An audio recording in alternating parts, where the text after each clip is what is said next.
yow mi bëgg xaalis yomb la lool kaay ma jox la secret bu ci gaaw insha allahu taala. da ngay dem ci paftan boo xam ne poto lampe moo ko tiim moment bi ngay def liggéey bi nag na fekk poto lampe bi di tàkk.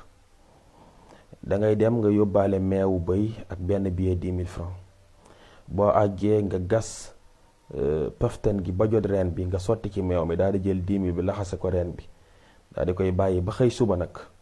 boo xëyee suba nga door a ñëw nga dagg reen bi daal di jël 10 000 francs bi yóbbaale ko boo noppee nga dagg reen bi weer ko ba mu wow nga bind juróom-ñaari wàqiya nga boole ko moom sangoo ko juróom-ñaari fan.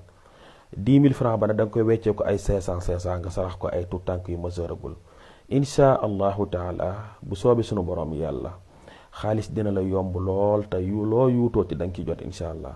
ñi soxla listixaara yu demee noonu mën nañoo woote ci 77 386 46 46.